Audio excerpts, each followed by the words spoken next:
I looked at life and noticed a strange pattern. The poor dream of wealth, believing it will bring happiness. But once they become rich, the joy disappears. A lover waits years to be with the one they love. They think, this is everything. Yet, after a short time together, the magic fades. A joke makes us laugh the first time, but tell it again and again, and it becomes silent. That's when I understood. Nothing in this world stays sweet, because the soul was made for something beyond it. What if everything you've ever chased, wealth, fame, love, success, was designed to disappoint you? After 60 revolutions around the sun, I discovered a truth that shattered everything I thought I knew. Every pleasure you grasp turns to sand in your hands. Every achievement becomes ordinary. Every dream fulfilled leaves you emptier than before. But in that emptiness, I found something that never fades. This is the story of how loss became gain, how silence became music, and how the end of seeking became the beginning of finding. Part 1. The Awakening of Disillusionment. Chapter 1. 60 Circles, Infinite Questions. I looked at myself and realized that I had revolved around the world approximately 60 times. During this period, I witnessed the successive arrival of summer and winter, the continuous flow of blessings and hardships. I have seen goodness and evil. I have tasted sweetness and bitterness, but I realized that no sweetness lasts forever and no bitterness is permanent. The ancient Stoic philosopher Epictetus once said, "It's not what happens to you, but how you react to it that matters." Yet even he, in his wisdom, knew that the deepest truth lies not in reaction, but in recognition, the recognition that all worldly phenomena are temporary visitors in the house of consciousness. All worldly pleasures are limited. Once they reach their peak, they cease to be enjoyable, turn into habit, and lose their charm. They become like a memorized joke or a repeatedly told saying. In other words, they are like a mirage that appears as water from afar. But when you approach, it reveals itself as nothing but sand and heat, shimmering promises that evaporate upon contact. Lao Tzu wrote in the Tao Te Ching, "The Tao that can be told is not the eternal Tao. The name that can be named is not the eternal name." This paradox haunted me as I observed the endless cycle of human desire and disappointment. We name our wants, we call them happiness, success, fulfillment. Yet the moment we grasp them, they transform into something else entirely, something that no longer satisfies the hunger that drove us toward them. Consider the poor man who sees the rich man's car or building and thinks that possessing them will make him conquer the world. His nights are filled with dreams of leather seats and marble floors. He imagines the weight of keys in his pocket, the envy in others' eyes, the solid proof of his worth measured in steel and stone. Every waking moment is colored by this absence, this gap between what he has and what he believes will complete him. Yet once he owns them, once his fingers wrap around those keys and his feet echo through those halls, something peculiar happens. The conquest he imagined never arrives. The world remains unconquered. The car becomes merely transportation. The building becomes merely shelter. The magic that existed in the wanting evaporates in the having. He no longer derives pleasure from them because pleasure, he discovers too late, never resided in the objects themselves but in the tension of desire, in the distance between longing and possession. Marcus Aurelius, the philosopher-emperor, understood this when he wrote, "Very little is needed to make a happy life. It is all within yourself, in your way of thinking. But even this wisdom requires a journey to comprehend. We cannot simply hear it and transform. We must live through the disappointment, taste the bitterness of achieved dreams, before we can understand that the kingdom of heaven, as the mystics say, is within." Chapter 2. The Theater of Love. A lover dreams of being with their beloved, sees all the joys of the world in their love, places all their hopes in closeness. The beloved's face becomes the sun around which the lover's entire universe orbits.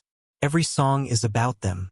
Every sunset reminds the lover of the color of their beloved's eyes. Time spent apart feels like exile from paradise itself.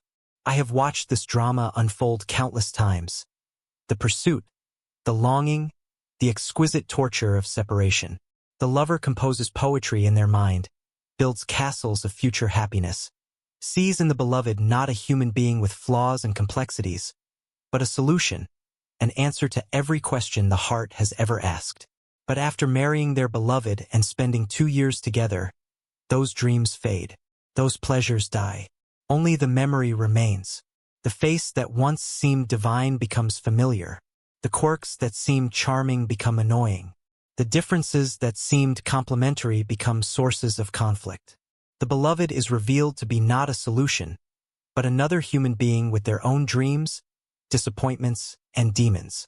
This is not a failure of love, but a revelation of its true nature. Seneca the Younger wrote, "Love in its essence is spiritual fire, but fire, we must remember, requires constant tending. The initial spark, the flame of new passion, burns bright and hot, but consumes its fuel quickly. The lasting warmth comes from a different source, from acceptance, from seeing the other truly, from choosing again and again despite the absence of intoxication." The Tao Te Ching teaches us about Wu Wei, effortless action, the practice of non-forcing. Applied to love, this wisdom suggests that the desperate grasping, the attempt to hold the beloved as we first imagined them, works against the natural flow. True love, like water, must be allowed to find its own level, to take its natural shape. I have seen marriages where both partners spend decades trying to resurrect that initial feeling, that first rush of romantic merger. They attend workshops, read books, follow advice, all in service of recapturing what is naturally transformed into something else. They are like someone trying to keep a butterfly from becoming a moth, not understanding that the transformation is not a loss but an evolution. The sick endure pain and find all pleasure in the cessation of suffering and in recovery. I remember lying in a hospital bed myself, my body racked with fever, every breath a labor, every moment an eternity of discomfort. In those dark hours, I made bargains with God, with fate, with my own body. I promised that if I could just be healthy again, I would never take it for granted. I would wake each morning and rejoice in the simple ability to stand, to walk, to draw breath without pain. Yet when health returns and the days of illness are forgotten, they no longer find pleasure in health. The morning after recovery, I did indeed feel gratitude. The second morning, perhaps some remnant remained. But by the third, the fourth, the 100th morning, health had returned to its natural state. Invisibility. We do not notice what functions properly. We notice only what breaks. This is the tragedy and the teaching of hedonic adaptation, our psychological tendency to return to a baseline level of happiness regardless of positive or negative events. The evolutionary advantage is clear. Our ancestors who quickly forgot about the feast and returned to scanning for threats survived longer than those who sat in satisfied contemplation. But the spiritual cost is enormous. We are built to be discontent, to always be looking ahead to the next thing, never quite able to rest in the present moment. The young desire fame. They rejoice when their name is heard on the radio or their picture appears in newspapers. I recall my own youth, submitting articles and stories, checking the mail with trembling hands, imagining the moment when my words would appear in print, when strangers would know my name, when I would matter in the eyes of the world. But when fame comes, when their name is on everyone's lips and their image fills every eye, fame becomes ordinary. I have known the famous actors, writers, politicians, and observed the peculiar hell of recognition. The first time someone stops you on the street, asks for an autograph, wants to take a photograph, it feels like validation, like proof that you exist, that your life has meaning beyond your own private experience. But the 100th time, the 1000th, fame reveals itself as a prison of mirrors, where everywhere you look you see only reflections of how others see you, never quite able to find your own face in the crowd.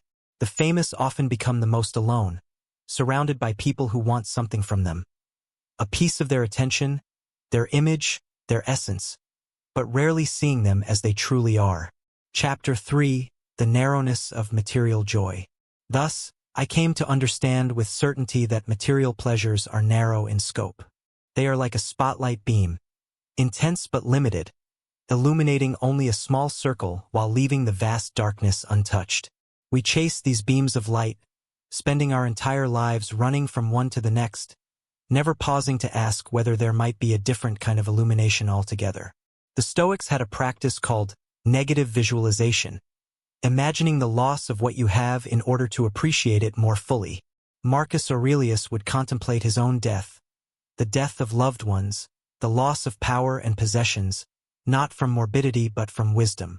By regularly acknowledging the impermanence of all things, he found greater appreciation for their temporary presence and greater equanimity in their inevitable absence. But this practice, profound as it is, still operates within the realm of material and temporal existence. It helps us navigate the world of forms more skillfully, with less suffering and more grace.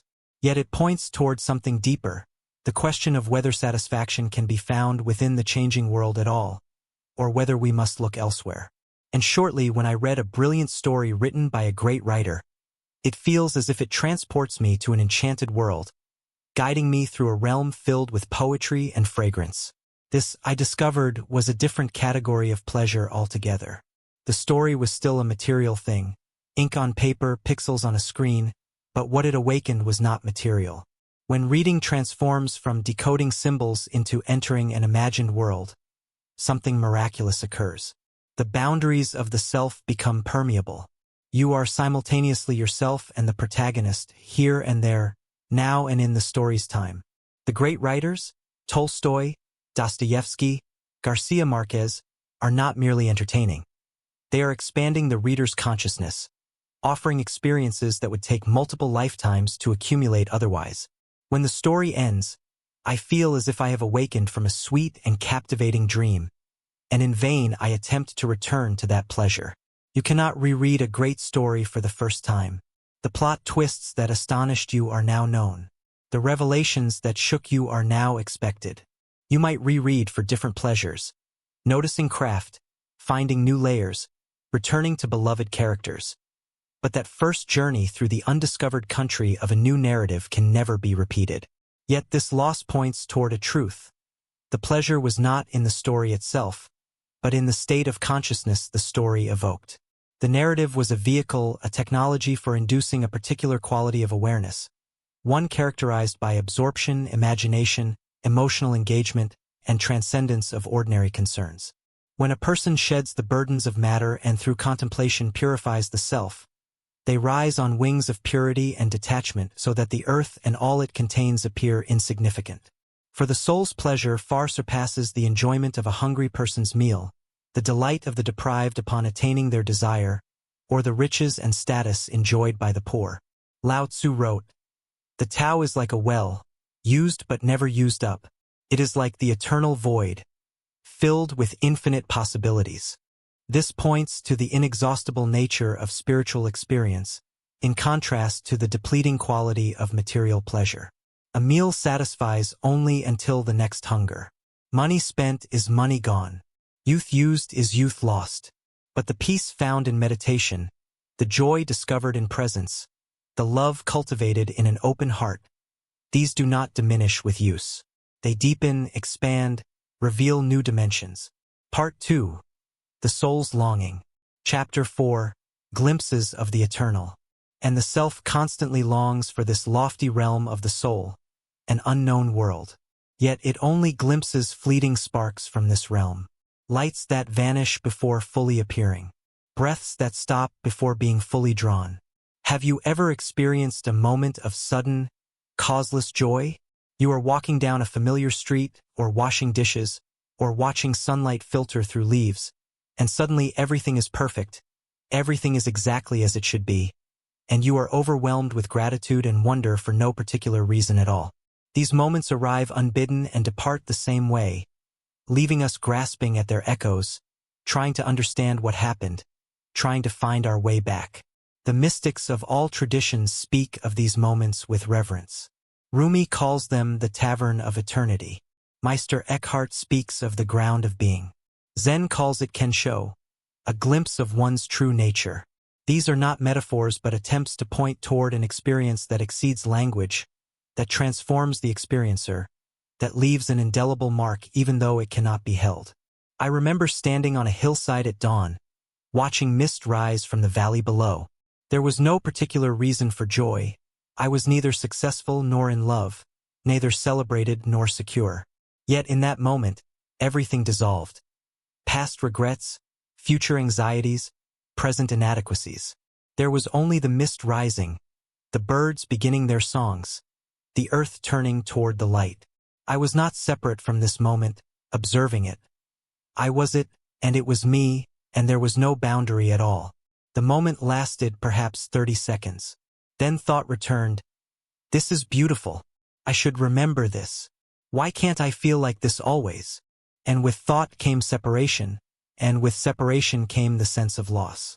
I was back in the ordinary world, a self looking at a landscape, already nostalgic for the unity I had just experienced. Epictetus taught, there is only one way to happiness, and that is to cease worrying about things which are beyond the power of our will. But what if happiness itself is beyond the power of our will? What if these moments of transcendence come not through grasping but through release, not through achievement but through surrender? The Tao Te Ching offers this paradox. The wise student hears of the Tao and practices it diligently. The average student hears of the Tao and thinks about it now and then. The foolish student hears of the Tao and laughs out loud. Why does the fool laugh? Because the Tao promises that effortlessness leads to accomplishment, that emptiness contains fullness, that weakness overcomes strength. To the achieving, grasping, controlling ego, this seems absurd. Yet my experience on that hillside taught me what the sages tried to convey. The greatest joy comes not from adding but from subtracting, not from becoming more but from releasing what is false. In that moment, I had no achievements to defend, no image to maintain, no future to secure. I was simply present, and presence itself revealed its nature as joy. Chapter 5. The Poverty of Materialism. When I saw that material pleasures are limited, while spiritual pleasures leave a deeper and more profound impact, I realized not by rational proof but by intuition that this material life is not everything. Beyond matter lies an unknown realm. Souls long for it and wish to soar toward it, but the heavy body restrains them, preventing them from taking flight toward that realm. This intuition runs counter to the modern materialist worldview, which insists that consciousness is merely an emergent property of matter, that the soul is an illusion, that meaning is a human construction in a meaningless universe. Yet the very scientists who promote this view spend their lives pursuing truth, beauty, and understanding, three things that have no survival value, no material benefit, no rational justification if the universe is truly meaningless. Why does a mathematician weep at the elegance of a proof? Why does a physicist feel awe at the symmetry of physical laws? Why do we create art, music, poetry, endeavors that contribute nothing to survival or reproduction? The materialist explanation, that these are merely evolutionary byproducts, accidental spillovers from mental capacities that evolved for other purposes, feels hollow, insufficient. Marcus Aurelius, despite being an emperor with access to every material pleasure, wrote, "Look within. Within is the fountain of good, and it will ever bubble up, if thou wilt ever dig." He knew what every sensitive soul eventually discovers. No amount of external wealth, power, or pleasure can fill the emptiness that opens when we ask the fundamental questions. What am I? Why am I here? What happens when I die? The Stoics practiced voluntary discomfort, sleeping on hard floors, eating simple food, wearing plain clothing, not from masochism but from wisdom. They understood that comfort weakens, that ease deadens, that too much padding between ourselves and reality causes spiritual atrophy. They knew that the body must be trained to be a servant rather than a master, an instrument rather than an identity. Lao Tzu observed, "He who knows contentment is rich." This is not the false contentment of settling for less, of giving up on dreams, of accepting mediocrity. It is the profound contentment that comes from recognizing that you already have everything you need, that you are already whole, that the kingdom you seek is not elsewhere but here, not in the future but now. Yet this recognition does not come easily. The body has its demands: hunger, thirst, desire, fear. These are not evil. They are natural, part of the design of embodied existence. The problem arises when we identify with these demands, when we believe we are our hunger rather than the awareness that notices hunger, when we mistake the body's temporary cravings for the soul's eternal longing. And this certainty constitutes the first step on the path of religion. I use the word religion not to mean belief in particular dogmas or adherence to specific rituals, but in its original sense. Religare, to bind back, to reconnect. Religion, in its deepest form, is the soul's recognition of its true home and its journey back to that home. Part 3. The Universal Search. Chapter 6. The Hidden Prayer. I continued this intellectual reflection. I observed that I had immersed myself among people, explored their hidden aspects, and studied their thoughts, both the living and the deceased. What I discovered shook me. Despite the vast differences in belief, culture, background, and temperament, there was a common thread running through all human experience. I found that all humans, whether believers or deniers, nurtured in prayer cells or raised in dens of sin, faced with immense hardship and unable to find relief, seek refuge in nothing but a power beyond all creation, a great force unseen by the eyes, yet felt by the soul, the heart, and every nerve. In such moments all cry out, "O Lord," even if they do not know precisely whom they are addressing. I have heard this cry in hospitals, in war zones, in moments of great loss and terror. The atheist who insists there is no God will still cry out when his child is in danger. The cynic who mocks religion will still bargain with the universe when faced with death.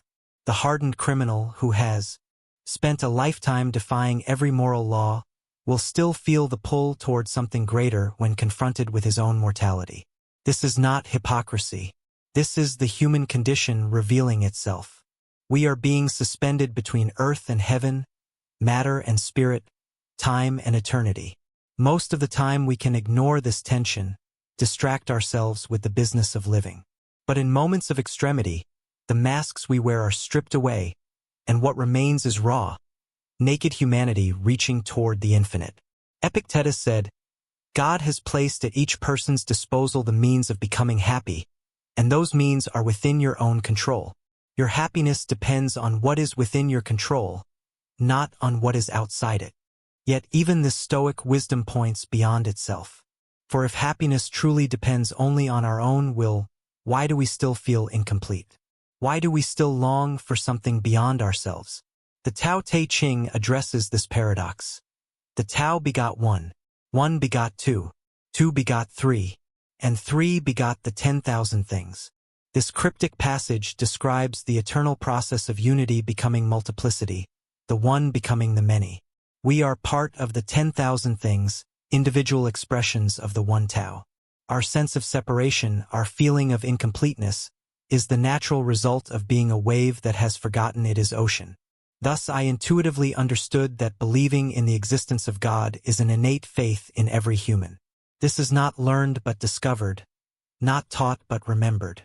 The infant does not need to be taught to seek comfort. It cries out instinctively, trusting that someone will respond. This trust in a responsive universe, this sense that we are held by something greater than ourselves, is our birthright. Yet security, health, ambition, and desires veil this belief, concealing it. This is kafir in its literal sense. To cover. A kafir is one who covers. When life is comfortable, when our needs are met, when our plans are working out, we forget our dependence on the infinite. We begin to believe we are self-sufficient, that we are the authors of our own existence, that we need nothing beyond what we can see and touch. This covering is not willful blindness but a natural consequence of the human mind's relationship with apparent stability.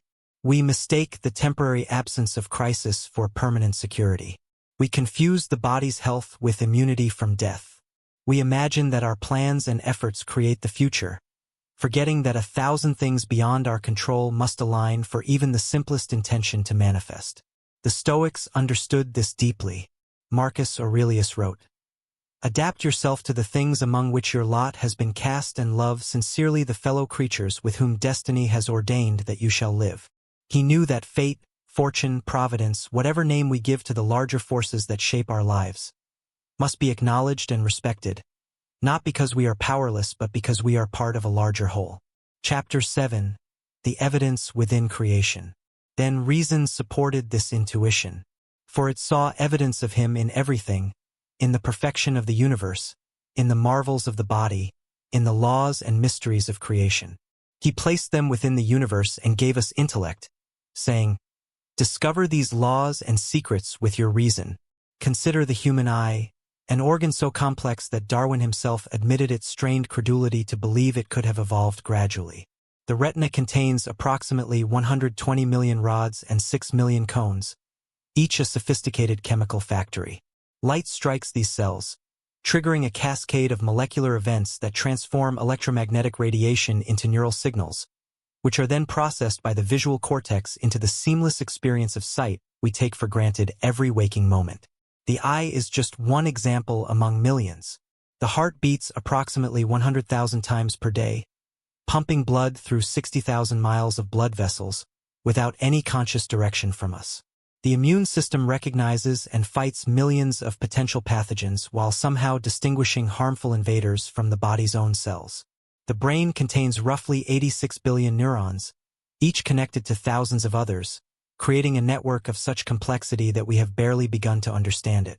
We have studied chemistry, physics, medicine, and astronomy both on Earth and in nearby space, uncovering some of these truths. Yet all we have learned is but a tiny fraction of the whole. The more we discover, the more we realize how much remains unknown. Each answer opens 10 new questions. Each solved mystery reveals deeper mysteries beneath. This is not an argument from ignorance, claiming that because we don't understand something, God must have done it. Rather, it is an observation about the nature of discovery itself. If the universe were random chaos, we would expect to find randomness and chaos. Instead, we find order, pattern, mathematical elegance, and what Einstein called the mysterious comprehensibility of the universe. The physicist Eugene Wigner spoke of the unreasonable effectiveness of mathematics in the natural sciences. The bizarre fact that abstract mathematical structures, invented by human minds, turn out to describe the physical world with uncanny precision. Why should the universe speak mathematics? Why should the laws of nature be expressible in elegant equations rather than messy, arbitrary rules? Seneca wrote, "God is near you, is with you, is within you. Yes, I tell you, there is a sacred spirit dwelling within us, observing and monitoring our good and evil deeds. This inner witness, this consciousness that observes our thoughts and feelings without being identical to them, is perhaps the greatest mystery of all.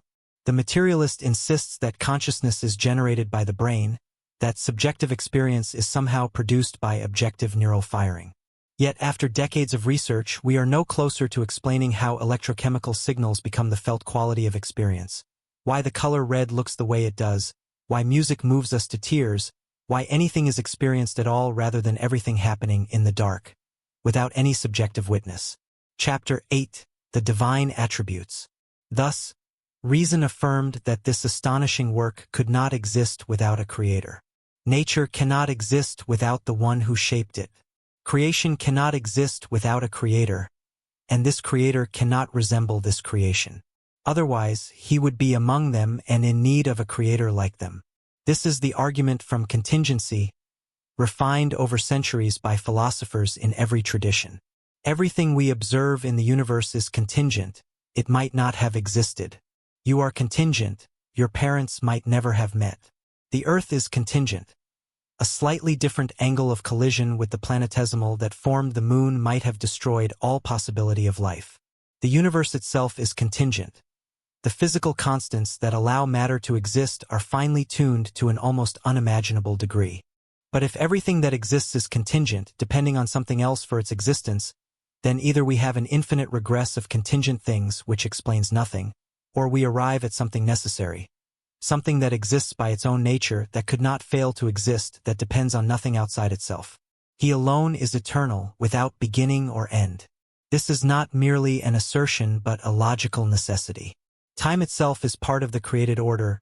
Physicists now understand that time began with the Big Bang, that asking what came before the universe is like asking what lies north of the North Pole. The creator of time must be outside time, eternal in a sense that transcends temporal duration. He alone is singular, without partner or equal. This follows from the nature of necessity. If there were two necessary beings, what would distinguish them? If nothing, they are the same being. If something, then that distinguishing feature must either be necessary to their nature, in which case they cannot both be fully necessary, or contingent, in which case they are not truly necessary. Marcus Aurelius, though not speaking of God in the personal sense, understood unity. The universe is change. Our life is what our thoughts make it. All the diversity we perceive, the 10,000 things of the Tao, are modifications of a single underlying reality. The appearance of multiplicity should not blind us to the truth of unity. He alone possesses unlimited power. Nothing can render him powerless. This divine omnipotence is often misunderstood. It does not mean God can do logically impossible things, create square circles, or make 2 + 2 = 5.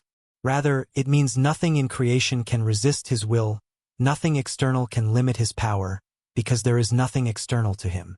All power in the universe is borrowed power, derivative, flowing from the single source. He alone is just. He does not allow the oppressor to go unpunished. This is perhaps the most challenging divine attribute to accept, because we look at the world and see injustice everywhere.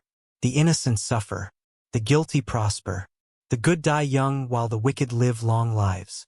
How can we speak of divine justice in the face of such evidence? Chapter 9. The necessity of judgment. Reason then looked upon this world and saw that there are those who live and die as oppressors and those who live and die as the oppressed.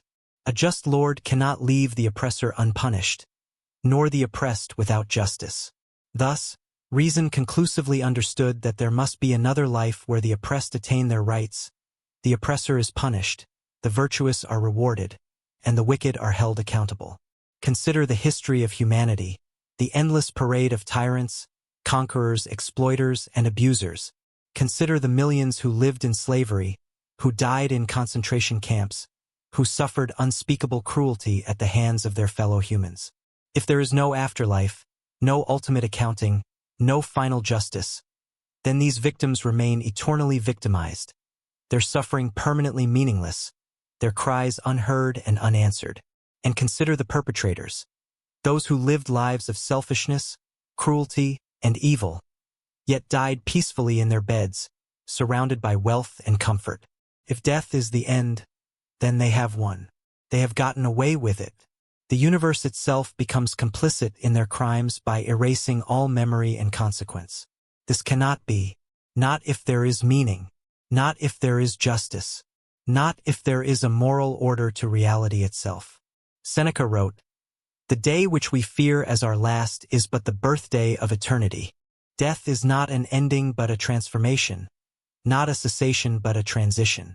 The body returns to the elements from which it was composed, but consciousness, that mysterious witness, that inner light continues."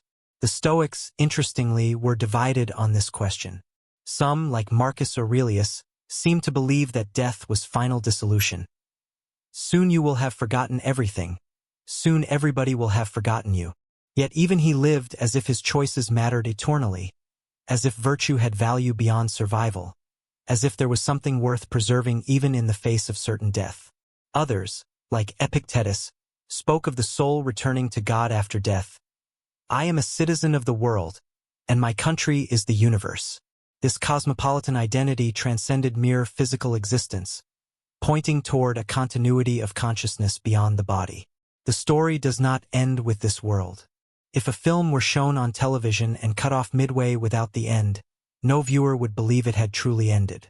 They would immediately ask, "What happened to the hero? Where is the rest of the story?" This is more than an analogy. It points to something deep in human psychology. We are narrative creatures.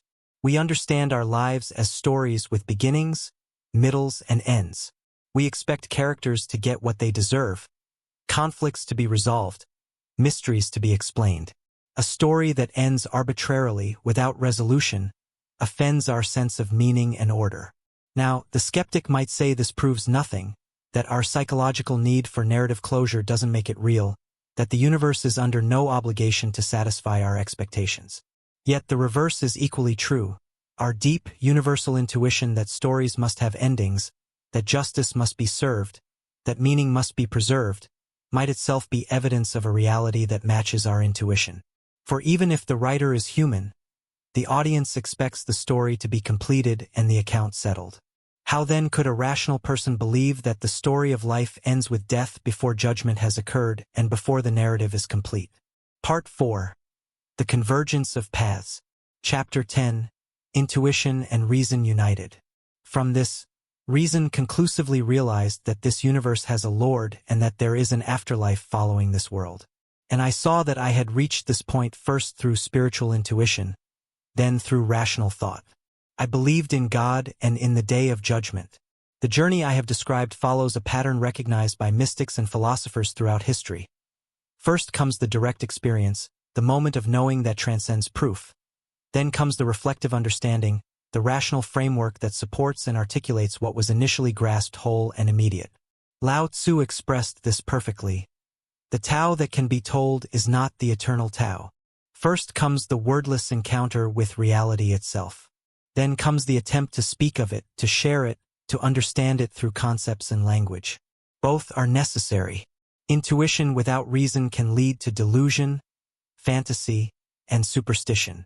Reason without intuition remains abstract, cold, disconnected from lived experience. The Stoics understood this integration.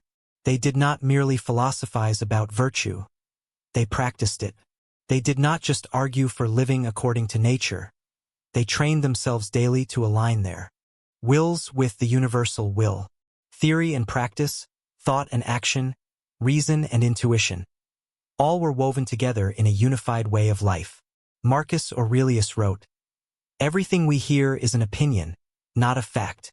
Everything we see is a perspective, not the truth." This radical epistemological humility acknowledges that our knowledge is always partial, always filtered through the limitations of our minds and senses. Yet it does not lead to nihilism or skepticism. Instead, it creates space for something deeper than knowledge: wisdom. Wisdom is not the accumulation of facts but the integration of understanding with experience. A person can know 1,000 things about love without being wise in love. A person can study ethics extensively without being ethical. Wisdom requires not just learning but transformation, not just information but formation of character and consciousness. Chapter 11. The Path of Surrender. Having arrived at belief through both intuition and reason, I found myself at a new threshold. Belief is not the destination. It is the beginning of the journey. To believe that God exists and that there is an afterlife is one thing. To live in accordance with that belief is something else entirely. Epictetus taught his students to distinguish between what is up to us and what is not up to us. "Make the best use of what is in your power," he said, "and take the rest as it happens." This is the essence of spiritual surrender, not passive resignation but active acceptance of what cannot be changed while taking responsibility for what can. In the Tao Te Ching we find the principle of Wu Wei, effortless action, doing without doing, accomplishing without striving. This seems paradoxical to the modern mind, trained to believe that achievement requires force, that success demands struggle, that we must fight against reality to bend it to our will. Yet observe nature, Lao Tzu suggests. Water is soft and yielding, yet it wears away stone. The tree that bends survives the storm while the rigid tree breaks. The sage accomplishes great things not by forcing but by aligning with the Tao, the way things naturally want to go. This is not passivity or laziness. Wu Wei requires tremendous awareness, presence, and skill. The martial artist who moves in perfect flow, responding to each attack without thought or hesitation, embodies Wu Wei. The musician whose fingers seem to play themselves, channeling something beyond personal effort, experiences Wu Wei. The writer who looks up after hours of work, surprised to find the day has passed, has touched Wu Wei. I began to understand that the spiritual life is not about adding more practices, more knowledge, more experiences, but about subtraction. It is about removing what is false so that what is true can reveal itself. It is about releasing the grip of ego so that consciousness can expand into its natural spaciousness. Marcus Aurelius wrote, "You have power over your mind, not outside events. Realize this, and you will find strength." This is the fundamental Stoic practice, focusing on what we can control, our judgments, our reactions, our character, and accepting what we cannot control, fate, fortune, other people's choices. the ultimate outcomes of our actions. But this practice reveals something deeper than psychological technique. It reveals the structure of reality itself. We are not separate individuals struggling against an indifferent universe. We are expressions of that universe, waves on the ocean of being, temporary forms taken by eternal substance. Chapter 12. The Illusion of Separation.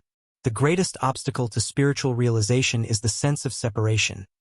The feeling that I am here, inside this body, looking out at a world out there. This subject-object duality seems so obvious, so undeniable, that questioning it feels absurd. Yet all spiritual traditions, in their deepest teachings, point toward the recognition that this separation is ultimately illusory. Lao Tzu wrote, "The way to do is to be." What does this cryptic statement mean? It suggests that our true nature is not something we must achieve or become, but something we already are. The problem is not that we lack something but that we have covered over what we are with concepts, identifications, and false beliefs about ourselves. We identify with our thoughts. I think, therefore I am. But who is aware of the thoughts? If you are your thoughts, who is observing them? When thoughts cease, as they do in deep meditation or profound absorption, do you cease to exist? No, a deeper awareness remains, a consciousness that witnesses thoughts without being thoughts. We identify with our emotions. I am angry. I am sad. I am happy. But emotions come and go like weather. The sky does not become the clouds that pass through it. Similarly, you are not your emotions. You are the space in which emotions arise and pass away. We identify with our bodies. I am this flesh, these bones, this face in the mirror. But the body changes constantly. The cells that compose it are replaced over time. The body you had 10 years ago is not the body you have now. Yet some continuity of identity persists through all these changes. What is that continuity? Seneca observed, "We suffer more often in imagination than in reality." Most of our suffering comes not from actual present circumstances but from our thoughts about the past. Regret, resentment, nostalgia, and thoughts about the future, anxiety, worry, fear. The present moment itself, when we fully inhabit it, is rarely as unbearable as our minds make it out to be. The Stoic practice of amor fati, love of fate, is the ultimate acceptance of what is. Not merely tolerating reality but loving it, embracing it, saying yes to every moment exactly as it arises. This is not masochism or denial of suffering. It is the recognition that resistance to what already is adds a second layer of suffering to the first. Part 5. The Eternal Now. Chapter 13. Time and Timelessness. As my understanding deepened, I began to see time itself differently. We think of time as a river, flowing from past to future, carrying us along. We cannot go back, we cannot stop. We can only move forward, aging, changing, eventually dying. This linear view of time creates a fundamental anxiety. We are always running out of time, always behind, always rushing toward an end we cannot avoid. But what if time is not quite what it seems? Physics has revealed that time is relative, not absolute. Time moves at different rates depending on velocity and gravity. At the speed of light, time stops altogether. Before the Big Bang, there was no time, not even duration, not even the possibility of before and after. The mystics have always known this. Eternity, said Meister Eckhart, is not the perpetual succession of moments. It is the eternal now. This present moment is not a point on a timeline, sandwiched between past and future. It is the only reality. The past exists only as memory, which happens now. The future exists only as imagination, which happens now. Everything that has ever happened or will happen occurs in the eternal present. Lao Tzu wrote, "If you are depressed, you are living in the past. If you are anxious, you are living in the future. If you are at peace, you are living in the present." This is not merely good advice but a description of how consciousness actually works. Depression and anxiety are both forms of mental time travel, imagination disconnected from present reality. The Stoics practiced a daily exercise called the premeditation of adversity, imagining the worst things that could happen in order to prepare for them mentally. But the purpose was not to create anxiety but to reduce it, to recognize that most of what we fear will never occur, and even the things we fear can be faced with courage and equanimity when they actually arrive. Marcus Aurelius wrote, "Confine yourself to the present." This simple instruction contains profound wisdom. When we are fully present, most of our problems disappear. They exist either in the past, which is gone, or in the future, which hasn't happened. The present moment itself is rarely problematic. We are breathing, we have awareness, we are alive. It is our thoughts about the present, our judgments and interpretations, that create suffering. Chapter 14. The Practice of Presence. How do we practice presence? How do we escape the tyranny of past and future to inhabit the eternal now? The techniques are simple, though not easy. They require not effort but release, not achievement but surrender. Begin with the breath. This was Buddha's instruction 2,500 years ago, and it remains the foundation of meditation in every tradition. Breathe in, knowing you are breathing in. Breathe out, knowing you are breathing out. The breath is always here, always now, always available as an anchor to present reality. When thoughts arise, and they will, don't fight them. Fighting thoughts is like fighting waves. It only creates more turbulence. Instead, observe them. Watch them arise, watch them pass. You are not your thoughts. You are the awareness in which thoughts occur. Seneca advised, "Cherish some man of high character and keep him always before your eyes, living as if he watched you, and ordering all your actions as if he beheld them." This practice of maintaining awareness, as if we were always being observed by someone we respect, naturally brings us into the present moment. The Tao Te Ching suggests, in dwelling, live close to the ground. In thinking, keep to the simple. In conflict, be fair and generous. In governing, don't try to control. In work, do what you enjoy. In family life, be completely present. Each of these instructions points toward simplicity, authenticity, and presence. I found that certain activities naturally induced presence. Walking in nature, listening to music, creating art, engaging in meaningful conversation. In these activities, time seems to disappear. Hours pass like minutes. The usual chatter of the mind quiets. We are simply here doing this now. This is flow, the state that psychologist Mihai Csikszentmihalyi studied extensively. Flow occurs when the challenge of what we're doing perfectly matches our ability to meet that challenge. Too easy and we're bored. Too hard and we're anxious. But in the sweet spot between boredom and anxiety, we find absorption, engagement, joy. Chapter 15. The Virtue of Acceptance. One of the most difficult spiritual teachings to truly accept is that everything is exactly as it should be. Not that everything is good, suffering is real, evil exists, injustice abounds, but that given all the causes and conditions that have led to this moment, things could not be other than they are right now. Marcus Aurelius wrote, "Accept the things to which fate binds you and love the people with whom fate brings you together, but do so with all your heart." This is not resignation but wisdom. Fighting against what has already happened is like being angry at the rain for being wet. It changes nothing and only adds frustration to the original situation. The Stoics made a clear distinction between what they called preferred indifference and true goods.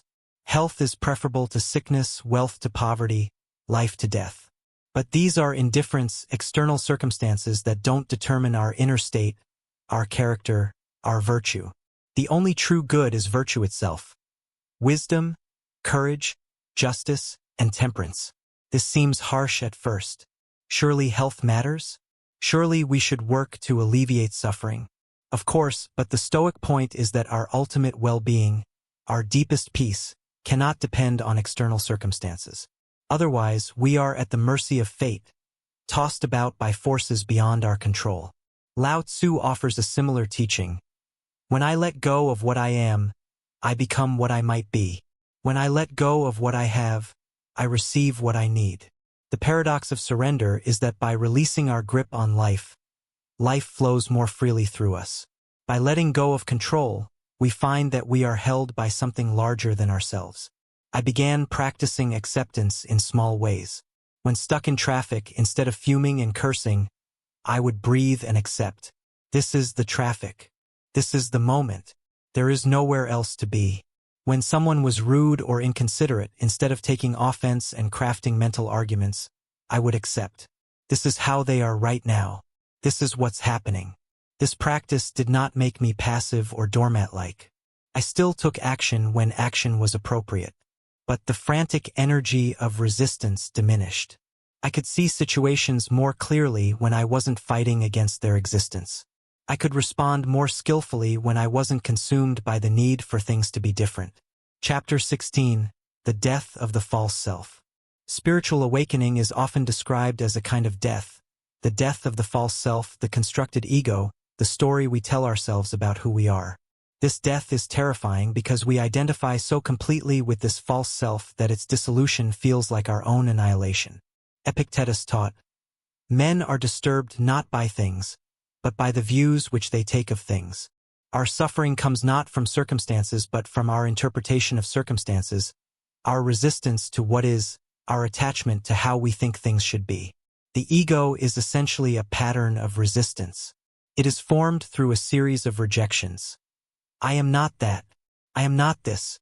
I am not like them. We define ourselves in opposition, through boundaries and distinctions. This creates the sense of being a separate self, isolated in a world of other separate selves. But as the boundaries soften, as the resistance relaxes, a strange thing happens.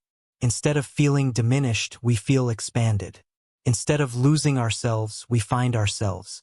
It turns out that what we were defending was not our true nature but a contraction, a limitation, a false identification.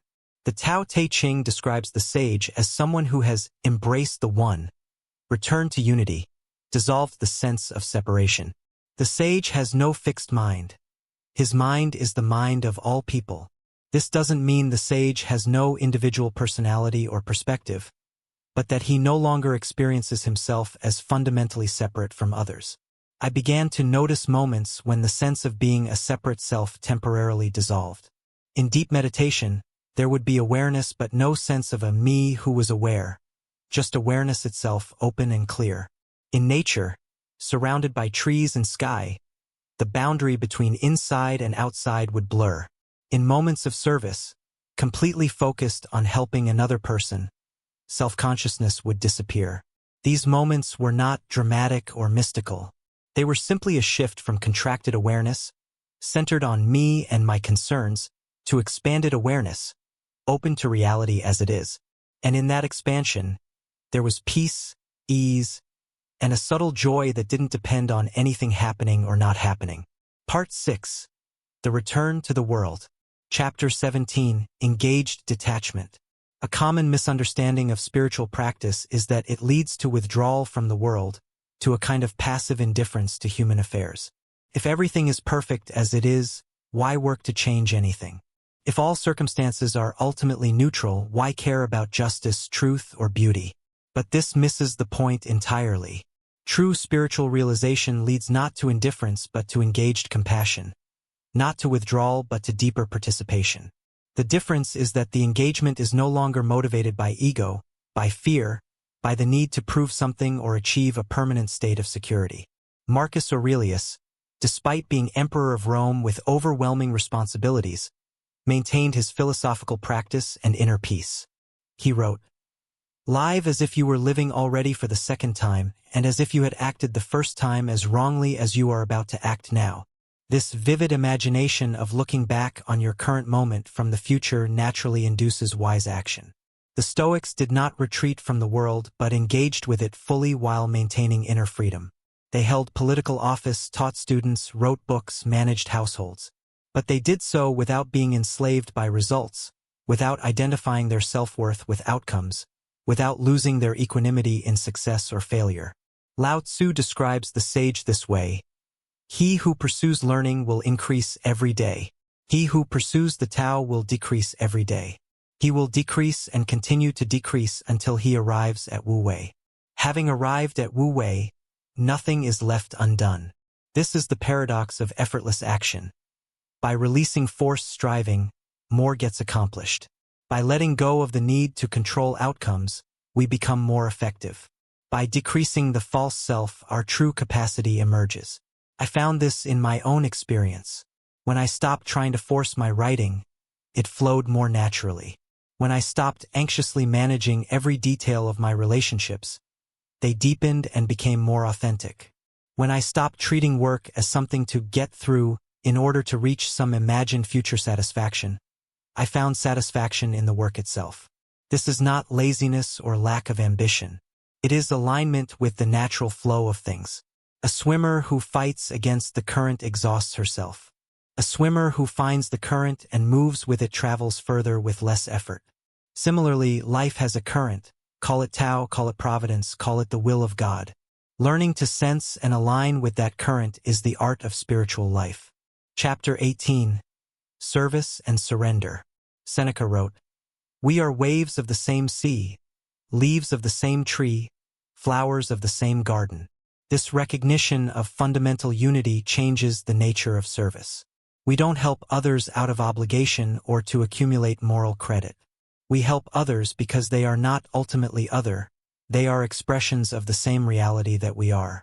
When you see a homeless person on the street, the ego's immediate response is to create separation. That's not me. I'm different. I'm successful, together, secure. This separation allows us to walk past without discomfort. But spiritual awareness recognizes, that is me in different circumstances. That is the same consciousness looking out from different eyes. This doesn't mean we can or should solve every problem we encounter. Resources are limited, time is limited, energy is limited. But it means we can't maintain the illusion of separation. We can't pretend that other suffering is unrelated to our own well-being. The Tao Te Ching teaches, the sage does not accumulate. The more he helps others, the more he benefits himself. The more he gives to others, the more he gets himself. This is not karma in a mechanical sense, do good and you'll get good back. It's a description of how consciousness actually works.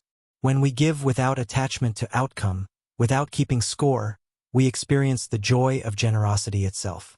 I began to look for opportunities to serve, not as a duty but as a practice. Small things. Letting someone merge in traffic, really listening when someone was speaking, offering help without being asked. Large things. Volunteering time, sharing resources, using my skills to benefit others. And I noticed something remarkable. Service didn't deplete me. It energized me. When I gave from a place of presence rather than obligation, when I helped without the shadow story of being a good person, there was a natural joy in the giving itself. This is because service dissolves the boundaries of ego. When you are completely focused on alleviating another's suffering or contributing to another's joy, self-consciousness disappears. And in that disappearance, we touch the same spacious awareness that appears in meditation, in nature, in any moment when the false self relaxes its grip. Chapter 19. The Practice of Gratitude. One of the most transformative practices I discovered was gratitude. Not as a technique to get more of what you want, but as a fundamental orientation toward existence itself. Most of us live in a state of chronic ingratitude. We take our health for granted until we lose it. We don't appreciate our freedom until it's restricted. We ignore the miracle of sight, hearing, consciousness itself because they are always present. Marcus Aurelius began each day with a practice of remembering the virtues of those around him. From my grandfather Verus, nobility and modesty. From my father's reputation, equanimity and a collected mind. From my mother, simplicity, generosity, and keeping pure not only from doing ill but even from the mere thought of it. This practice oriented his consciousness toward what was good, what was working, what was worthy of appreciation. Not from naive optimism, Aurelius lived through war, plague, and betrayal, but from clear-eyed recognition of the good that persists even in difficult circumstances. The Tao Te Ching says, "He who knows contentment is rich." We spend our lives chasing more money, more success, more recognition, more pleasure. But more is infinite. We can never reach it. Contentment, by contrast, is available in this moment. Not as settling for less, but as recognizing the sufficiency of what is. I began keeping a gratitude journal, but not in the superficial way often taught. I didn't just list things mechanically. I took time to really feel the gratitude, to let it sink in. The warmth of sunlight on my skin, the taste of clean water, the ability to read, to learn, to grow, the love of friends and family, the fact of existence itself, that there is something rather than nothing. This practice didn't make problems disappear. I still faced challenges, disappointments, losses, but it changed my relationship to them. The difficulties became foreground against a background of blessing. Instead of experiencing life as primarily problematic with occasional moments of relief, I began experiencing life as primarily miraculous with occasional moments of difficulty. Chapter 20. The Mystery of Prayer. Despite my intellectual understanding of God, despite my rational arguments for divine existence, prayer remained mysterious. How does one talk to the infinite? How does one address that which is beyond all concepts, all images, all language? The Stoics had a practice they called the view from above, imagining yourself from increasingly distant perspectives, first from across the room, then from above the building, then from above the city, then from space until you see the entire earth as a pale blue dot. This practice induces humility, showing how small our concerns are in the vastness of existence. But prayer requires the opposite movement. Not zooming out but zooming in, not seeing ourselves as insignificant but as beloved, not emphasizing God's transcendence but His immanence. How can God be both infinitely distant and intimately close? The mystics resolve this paradox by distinguishing between God's essence, which is utterly beyond comprehension, and God's presence, which is closer to us than our jugular vein, as the Quran says. We cannot grasp the infinite with our finite minds, but we can open to the infinite's presence in the finite moment. Lao Tzu wrote, "The Tao is empty but inexhaustible, bottomless, the ancestor of it all. This emptiness is not absence but infinite potential, the source from which all forms arise and to which all forms return." Prayer is not filling the emptiness with words but opening to it, making space for the infinite to move through us. I experimented with different forms of prayer. Sometimes words, expressing gratitude, asking for guidance, confessing failings. Sometimes silence, simply sitting in awareness of the divine presence, without agenda or request. Sometimes action, treating each task as an offering, each interaction as sacred. What I discovered is that prayer changes not God but the one who prays. It aligns consciousness with reality, opens the heart to what is already present, dissolves the sense of separation between self and source. The practice itself is the answer to prayer. Part 7. The Integrated Life. Chapter 21. Death as Teacher. Seneca wrote, "Let us prepare our minds as if we'd come to the very end of life. Let us postpone nothing. Let us balance life's books each day." The Stoics practiced meditating on death, not from morbidity but from wisdom. Death is the one certainty in life, the one appointment we will all keep, yet we live as if we're immortal. This denial of death has consequences. We postpone what matters, telling ourselves we'll do it later. We accumulate possessions we can't take with us. We hold grudges that will die with us. We chase achievements that will be forgotten. We protect an ego that will dissolve. The contemplation of death clarifies priorities. What matters when you have one day left? Not your bank account, not your reputation, not winning arguments or being right. What matters is love, presence, meaning, connection. The things that always mattered but were obscured by the busyness of thinking we have forever. Marcus Aurelius wrote, "You could leave life right now. Let that determine what you do and say and think." This is not meant to induce anxiety but to induce presence, to wake us up from the sleepwalk of habitual existence. The Tao Te Ching teaches, fame or integrity? Which is more important? Money or happiness? Which is more valuable? Success or failure? Which is more destructive? These are not rhetorical questions but genuine inquiries into what we truly value. I began living with the awareness that each day could be my last. Not in a fearful way, but in a way that brought urgency and clarity. I said, "I love you" more often. I forgave more readily. I let go of petty grievances. I focused on what truly mattered. And paradoxically, this awareness of death made life more vivid. Colors were brighter. Music was more moving. Conversations were more meaningful. When you know time is limited, you stop wasting it on what doesn't matter. Chapter 22. The Wisdom of Impermanence. Buddhism's first noble truth is often translated as life is suffering, but a more accurate translation is life is unsatisfactory, or life is impermanent. Everything that arises passes away. Every pleasure turns to pain. Every gain becomes a loss. Every beginning contains its ending. This truth seems depressing at first, but it's actually liberating. If everything is impermanent, then no failure is final. No pain is eternal. No mistake is irredeemable. The tyranny of the past loosens its grip when we recognize that the past is not a fixed reality but a story we tell ourselves, and that story can change. Lao Tzu observed, "The ancient masters were profound and subtle. Their wisdom was unfathomable.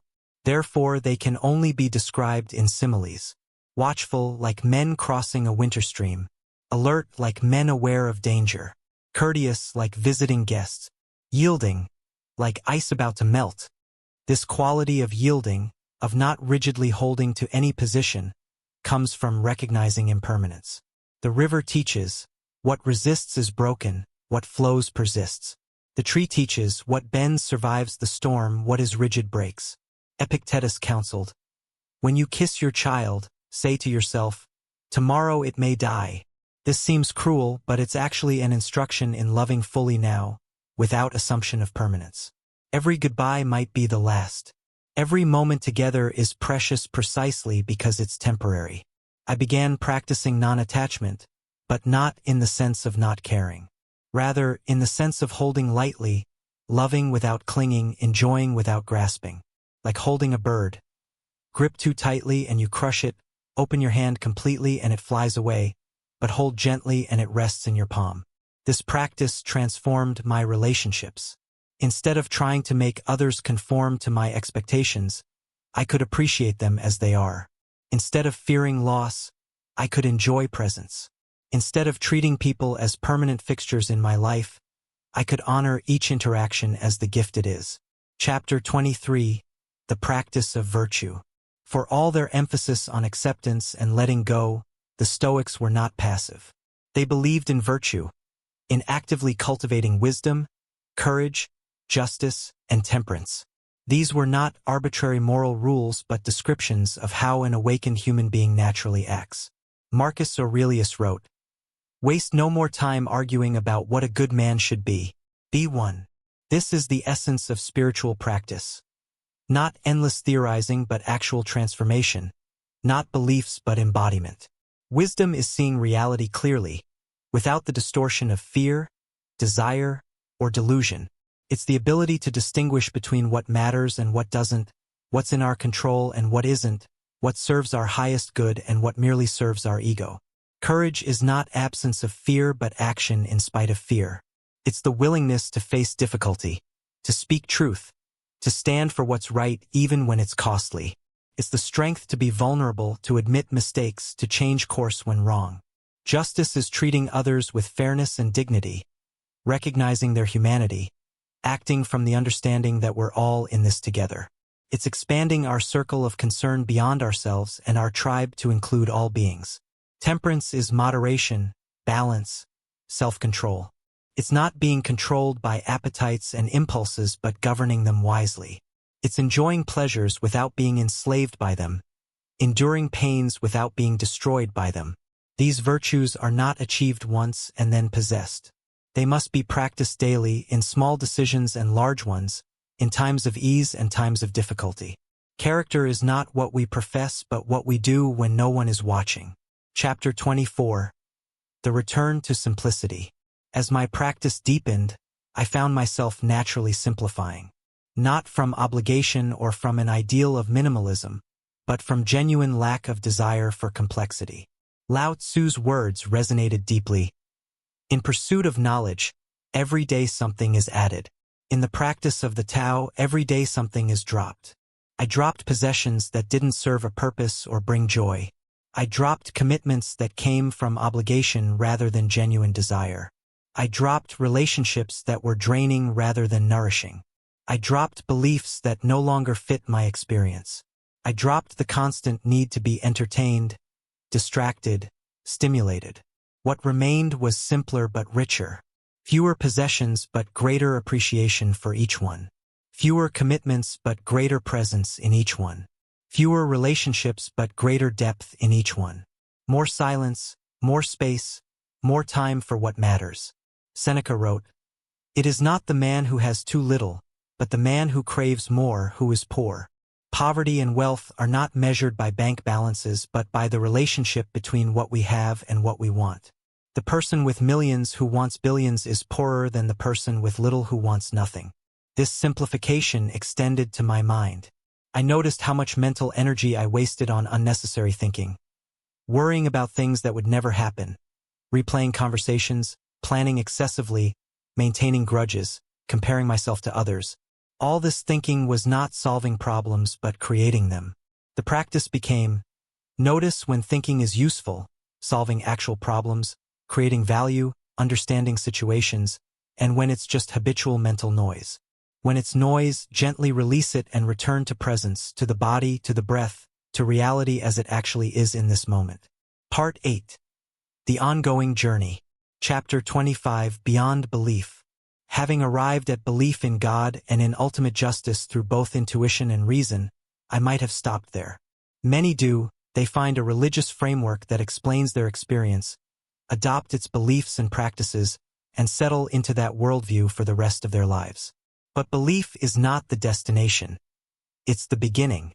Epictetus said, "First say to yourself what you would be, and then do what you have to do." The spiritual journey is not about accumulating the right beliefs but becoming a certain kind of person. One who embodies wisdom, compassion, courage, and peace. The great danger of religion is that it can become a substitute for transformation. We can memorize doctrines, perform rituals, follow rules, and believe we're making spiritual progress while our hearts remain unchanged.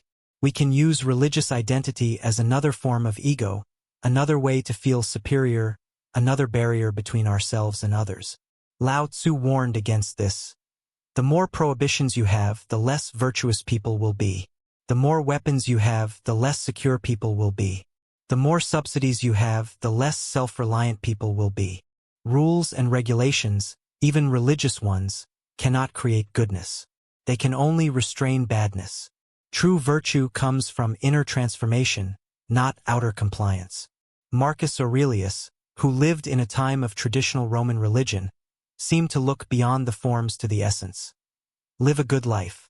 If there are gods and they are just, then they will not care how devout you have been, but will welcome you based on the virtues you have lived by. This is not dismissing religion but understanding its proper role. As a support for awakening, not a substitute for it. The teachings, practices, and community of a religious tradition can guide and support spiritual development, but ultimately each person must make the journey themselves. No one can believe for you. No one can practice for you. No one can awaken for you. Chapter 26. The Dark Night. The spiritual path is not a steady progression from ignorance to enlightenment. There are plateaus, regressions, dark nights when all previous understanding seems to vanish, when God seems absent, when practice feels futile. St. John of the Cross called this the dark night of the soul, a period when all the consolations of spiritual life are withdrawn, when prayers seem to go unanswered, when doubt and despair threaten to overwhelm faith. But he taught that this darkness is actually a blessing in disguise, a necessary phase of spiritual maturation. In the beginning stages of spiritual practice, we're often given encouraging experiences, moments of peace, flashes of insight, feelings of divine presence. These keep us motivated, confirm we're on the right path. But they can also become subtle traps. We start practicing to get these experiences, to feel good, to have special states of consciousness. The dark night strips away these consolations. It reveals whether we're seeking God for God's sake or for the good feelings God provides. It tests whether our commitment is genuine or conditional. It burns away the spiritual ego that congratulates itself on progress and achievement. Seneca wrote, "Difficulties strengthen the mind, as labor does the body." The dark night is a difficulty that strengthens spiritual understanding. When all props are removed, when we can't rely on good feelings or clear understanding or evident progress, we discover what remains. And what remains beneath the thoughts, beneath the feelings, beneath all the coming and going of experience, is the unchanging awareness itself. I went through such a period. After years of practice, suddenly everything felt hollow. Meditation brought no peace. Prayer seemed to bounce off the ceiling. The insights that had once illuminated my path now seemed like concepts, abstract ideas with no living reality. I questioned everything. Was my entire spiritual journey a delusion? Had I been fooling myself?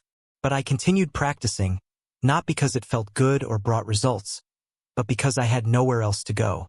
The ordinary consolations of life, entertainment, achievement, pleasure, no longer satisfied. Yet the spiritual consolations had also vanished. I was in a genuine void, a space between worlds. And slowly, imperceptibly, something shifted. Not a dramatic breakthrough, but a subtle deepening. I realized that what had died was not my connection to truth, but my attachment to particular experiences of truth. The dark night had burned away my spiritual materialism, my attempt to possess and control spiritual experiences. What emerged was a simpler, more direct relationship to reality itself. Chapter 27. The Integration of Shadow. Another dimension of spiritual development that's often overlooked is shadow work, the conscious integration of those parts of ourselves we've rejected, denied, or repressed. The ego is built not just through identification, I am this, but through disidentification, I am not that. We all have a shadow, aspects of ourselves we consider unacceptable and thus exile from consciousness. For some, it's anger or aggression. For others, it's sexuality or desire. For still others, it's weakness or vulnerability. Whatever we can't accept in ourselves gets pushed into the shadow, where it doesn't disappear but operates unconsciously, sabotaging our best intentions. The spiritual path can actually strengthen the shadow if we're not careful. We develop an ideal of how a spiritual person should be, always peaceful, always loving, always equanimous, and then repress any experience that doesn't fit this ideal. The result is a kind of spiritual bypassing, where we use spiritual concepts and practices to avoid dealing with psychological wounds and difficult emotions. Marcus Aurelius was remarkably honest about his own struggles. At dawn, when you have trouble getting out of bed, tell yourself, I have to go to work as a human being. What do I have to complain of, if I'm going to do what I was born for? Even this great philosopher-emperor had mornings when he didn't want to face the day. He didn't pretend to be beyond such human experiences. He worked with them skillfully. The Tao Te Ching embraces paradox and complementarity. Being and non-being create each other. Difficult and easy support each other. Long and short define each other. Light and shadow are not enemies but complementary aspects of a whole. To integrate the shadow is not to become it but to acknowledge it, to bring it into consciousness where it can be worked with rather than acting out unconsciously. I had to face my own shadows, the parts of myself I'd hidden even from my own awareness. My anger at perceived injustices, my pride in my spiritual attainments, my judgment of others who seemed less evolved, my fear of being ordinary, unremarkable, forgotten, my envy of others' success, my resistance to being fully vulnerable and seen. This work was painful, humbling. It's much easier to maintain an idealized self-image than to see ourselves clearly, with all our contradictions and imperfections. But this clear seeing is essential. As long as we're identified with an idealized self and rejecting our shadow, we remain fragmented, at war with ourselves. Integration doesn't mean indulging every impulse or abandoning ethics. It means acknowledging what's true, bringing consciousness to what was unconscious, accepting our humanity while still choosing virtue. It's the difference between repressing anger, which makes it stronger, and acknowledging anger while choosing not to act harmfully from it. Chapter 28. The Gift of Mortality. Returning to the theme of death, I found that my relationship to mortality continued to evolve. Initially, death was an intellectual concept, something I knew would happen but felt distant, unreal. Then it became a practice, contemplating impermanence to clarify priorities. But eventually, it became something else. A companion, a teacher, even a friend. The Stoics spoke of death not as an evil but as a natural part of life's cycle. Seneca wrote, "It is not that we have a short time to live, but that we waste a lot of it. Our years are sufficient if we use them wisely, but most of us squander them on trivialities, distractions, pursuing what doesn't truly matter. In our culture, death is hidden away. The dying are removed to hospitals and nursing homes. The dead are quickly dispatched to funeral homes. We use euphemisms, passed away, departed, lost, to avoid the stark reality of death. We're simultaneously obsessed with death, in movies, games, news, and terrified of actually facing it. But what if we befriended death? What if we included it in our daily awareness, not morbidly but realistically? What if we saw it not as the enemy of life but as life's companion, giving weight and meaning to our days? Lao Tzu wrote, "If you realize that all things change, there is nothing you will try to hold on to. Death is the ultimate teacher of impermanence, the final proof that we cannot possess anything permanently." Once we truly understand this, not just intellectually but in our bones, we can finally relax our grip on life and paradoxically enjoy it more fully. I began saying goodbye more consciously, to experiences as they ended, to days as they passed, to seasons as they changed, to people when we parted. Each goodbye is a small death, a practice in letting go. And each letting go opens space for what's next, for the new to emerge. This doesn't mean becoming detached or cold. On the contrary, it means loving more fully precisely because we know it's temporary. The sunset is beautiful because it doesn't last. The flower is precious because it will wilt. The child is cherished because they will grow up. Love is profound because it's enacted in time, in the face of impermanence. Chapter 29, The Paradox of Effort. One of the most confusing aspects of spiritual practice is the paradox of effort. On one hand, transformation requires consistent practice, discipline, and commitment. We must meditate regularly, study wisdom teachings, cultivate virtue, and work on ourselves. On the other hand, the deepest spiritual truth is that there's nothing to achieve, nowhere to go, nothing to become. We already are what we seek. So which is it? Do we strive or surrender? Practice or simply be? The answer, frustratingly, is both and neither. The practice is needed not to become enlightened but to remove the obstacles to recognizing the enlightenment that already is. As Michelangelo supposedly said about sculpture, "I saw the angel in the marble and carved until I set him free." Epictetus taught, "Make the best use of what is in your power, and take the rest as it happens." This balances effort and acceptance. We work on what we can influence, our judgments, our actions, our character, while accepting what we cannot control, fate, fortune, outcomes. The Tao Te Ching presents Wu Wei, effortless action, not as doing nothing but as doing without forcing, accomplishing without striving, achieving without attachment to achievement. This is the most subtle spiritual art, to practice diligently while holding the practice lightly, to commit fully while remaining unattached to results. I found this paradox lived out in my own practice. Some days, meditation felt like work, sitting through discomfort, wrestling with a busy mind, showing up when I'd rather be doing something else. Other days, meditation happened by itself. I'd sit down and immediately drop into stillness, as if I'd stepped out of a noisy room into sudden silence. The key was to practice consistently regardless of the results. Not meditating to get peaceful, but meditating whether peace comes or not. Not cultivating virtue to become virtuous, but because virtue is its own reward. Not seeking God to feel His presence, but remaining faithful whether the presence is felt or not. This is faith in its deepest sense. Not belief in propositions but trust in the process. Confidence that the path leads somewhere even when we can't see the destination.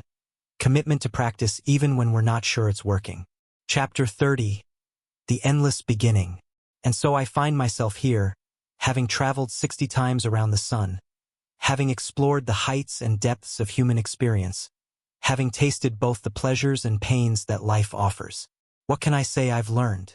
That every ending is a beginning, that every loss contains a gain, that every death gives birth to something new, that the journey never really ends because there's always another level, another layer, another dimension to explore. Marcus Aurelius wrote near the end of his meditations, "You have embarked, you have made the voyage, you have reached the port. Disembark now. But what if there is no final port? What if the voyage itself is the destination? What if the question is not, are we there yet? But are we here now?" The Tao Te Ching's final chapter returns to the beginning, suggesting that the path is circular rather than linear. We don't progress from ignorance to enlightenment in a straight line. We spiral, circling the same territory from deeper perspectives, understanding what we thought we knew in new ways. I thought I knew about impermanence in my 20s.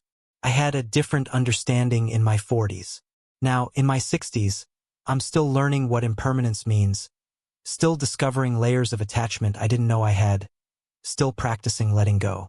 Seneca wrote, "As long as you live, keep learning how to live. This is not failure, it's the nature of reality. Life is not a problem to be solved, but a mystery to be lived." We don't graduate from the human condition. We grow in our capacity to embrace it fully, with all its beauty and terror, its joy and sorrow, its gains and losses. What I offer here is not a conclusion but an invitation. Not answers but questions. Not a map to follow but encouragement to find your own way. The path I've described is my path, and while certain truths seem universal, each person's journey is unique.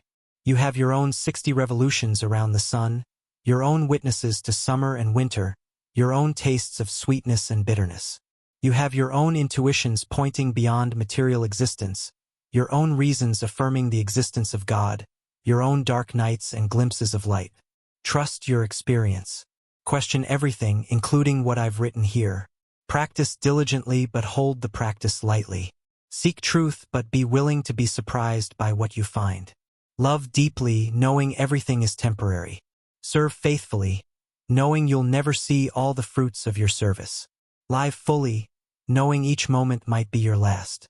And remember, you are not alone on this journey. All beings are making this same voyage from unconsciousness to consciousness, from separation to unity, from fear to love. We are all waves on the same ocean, leaves on the same tree, expressions of the same mystery that looks out from every pair of eyes. The journey continues. The mystery deepens. The adventure never ends. And perhaps that's exactly as it should be. Not a story with a neat conclusion, but an ongoing unfold, an eternal now, a never-ending beginning. As Lao Tzu might say, the journey that can be completed is not the eternal journey. The self that can be perfected is not the eternal self. The peace that can be grasped is not the eternal peace. And yet, paradoxically, the journey is already complete. The self is already perfect. The peace is already present. Right here, right now, in this breath, in this moment, in this eternal, sacred, precious now. The end is the beginning. The beginning is the end. And the circle continues, forever and always, without beginning or end. Amen. Oem. Inshallah. So be it. Let it be. This is the way.